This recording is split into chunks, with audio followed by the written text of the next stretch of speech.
So hello everybody, welcome back to my channel. My name is Raman Diman. Without wasting any time, चलिए शुरुआत करते हैं।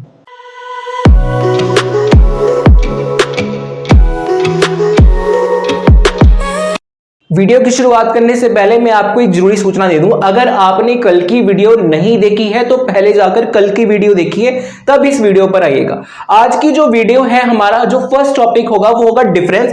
देखो बच्चों, आपको यूनिवर्सिटी एग्जाम्स में डिफरेंस को इस तरीके से प्रेजेंट करना है, ठीक है। आपकी बुक में डिफरेंस को कुछ सिंपल टर्म्स में दिया हुआ है, आपको उन सिंपल टर्म्स में नहीं जाना, आपको डिफरेंस को भी अच्छे से प्रेजेंट करना है ताकि पेपर चेकर आपके एक भी मार्क्स ना काट सके, ठीक है। डिफरेंस को प्रेजेंट करने का सही तरीका ये है हमारे पास, बेसिस, कैजुअल टैक्सेबल पर्सन और नॉन टैक्सेबल पर्सन, ठीक है। इस तरीके से आपको प्रेजेंट करना है। मैं इस क्वेश्चन को अगर मद्देनजर रखते हुए अगर देखो तो आपको बेसिस बनाने हैं, जो आपका डिफरेंस क्रिएट होता है उसको लिखना है। बेसिकली इसमें आपको मीनिंग नहीं लिखना, इस डिफरेंस में आपको मीनिंग नहीं लिखना था, इसीलिए मैंने मीनिंग जो है नहीं लिखा।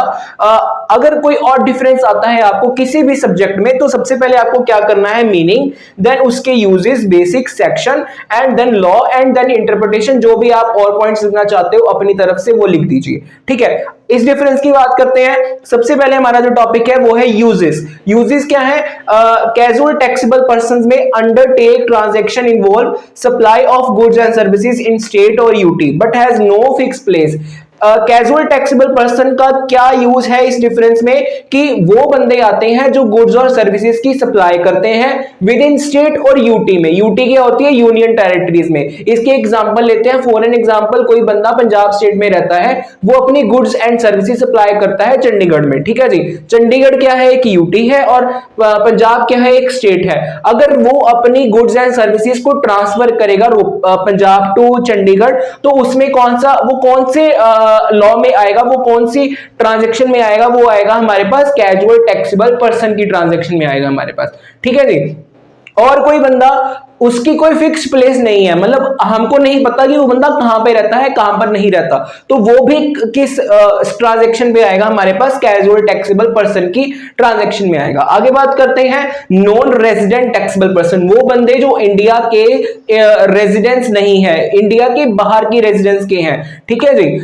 वो अगर हमारे देश में आकर व्यापार करते हैं तो वो भी किस ट्रांजैक्शन में आएंगे हमारे पास? नॉन रेजिडेंट टैक्सेबल पर्सन की ट्रांजैक्शन में आएंगे। Undertake transaction supply of goods and services, वो भी सप्लाई कर रहे हैं गुड्स और सर्विसेज को, बट उनकी भी एक फिक्स प्लेस नहीं है। बट हमें कैसे पता चलेगा कि वो हमारे देश के रेजिडेंस हैं या नहीं है? हाँ, ऑब्वियस सी बात है कि अगर हमारे देश का रेजिडेंस होगा, उसके पास आधार कार्ड होगा या और कई प्रूफ होंगे, और जो नॉन रेजिडेंस बंदा होगा उसके पास ये प्रूफ नहीं होंगे, वो अपने कोई और प्रूफ देकर इस ट्रांजैक्शन में, इस लॉ में अपने आप को रजिस्टर कर सकता है, जीएसटी में रजिस्टर कर सकता है, ठीक है जी। तो आगे बात करते हैं बेसिस। कैजुअल टैक्सेबल पर्सन में क्या होगा? जैसा कि मैंने अभी बताया, अगर इंडिया का रेजिडेंस होगा उसके पास भी प्रूफ होगा, है ना। तो कैजुअल टैक्सेबल पर्सन में उसका प्रूफ क्या लगेगा? पैन नंबर लगेगा। पैन नंबर होना चाहिए, परमानेंट आइडेंटिटी नंबर होना चाहिए उसके पास। और अगर नॉन रेजिडेंस है तो उसको पैन नंबर की कोई जरूरत नहीं है और उसके पास होगा भी नहीं पैन नंबर, बिकॉज इंडिया में जो बंदे होते हैं उनके पास पैन या आधार कार्ड होता ही होता है, और जो नॉन रेजिडेंस बंदा होगा उसके और प्रूफ्स लगेंगे। आगे बात करते हैं डिफरेंस में सेक्शन। ये किस सेक्शन में आता है? Under GST register number 1। जो कैजुअल टैक्सेबल पर्सन होते हैं वो जीएसटी के रजिस्ट्रार में 1 नंबर पर आते हैं, और जो नॉन रेजिडेंस होते हैं वो जीएसटी रजिस्ट्रार में 9 नंबर पर आते हैं। आगे बात करते हैं लॉ। ये जो होता है हमारा आईटीसी लॉ में आता है, जिसमें सिर्फ इनवर्ट सप्लाई होती है, मतलब हमको सप्लाई देनी है या लेनी है, ठीक है जी, कैजुअल टैक्सेबल पर्संस में। और ये जो होते हैं ये सिर्फ और सिर्फ आईटीसी एक्ट में आते हैं, बट इनका एक इंपॉर्टेंट ये तरीका है कि इनको सिर्फ और सिर्फ उस लॉ के अंदर आना है जब ये अपनी गुड्स को ट्रांसफर करते हैं बाहर, इंपोर्ट करते हैं अपनी गुड्स, ठीक है, अपनी गुड्स को बाहर बेचते हैं, विदेशों में बेचते हैं, ठीक है जी।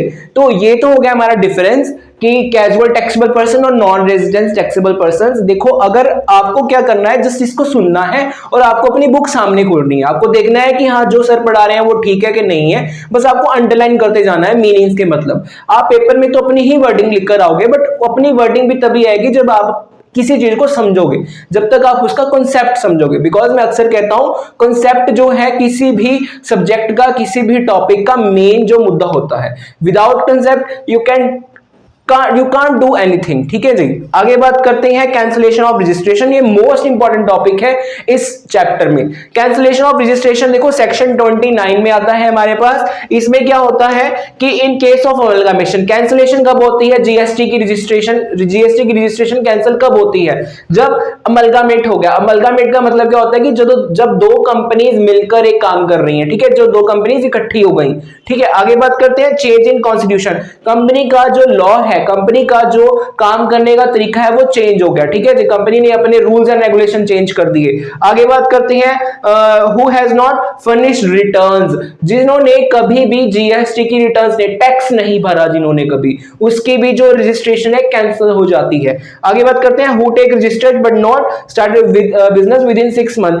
हमने रजिस्ट्रेशन को कर दी, ऐसे बहुत सारे तेजस्वी लोग होते हैं ना जिन्होंने रजिस्ट्रेशन तो कर दी बट अपना बिजनेस स्टार्ट नहीं किया विद इन 6 मंथ में। ठीक है जी, अगर आप जीएसटी में रजिस्टर करवाते हो तो आपको 6 मंथ के अंदर अंदर रजिस्टर करवाना बहुत ही जरूरी हो जाता है। अगर आप ऐसा नहीं करते हो तो आपका बिजनेस क्या होगा? कैंसिल हो जाएगा। ठीक है, हमारा जो आज का टॉपिक है, हमारा जो आज का चैप्टर है वो यहीं पर खत्म होता है।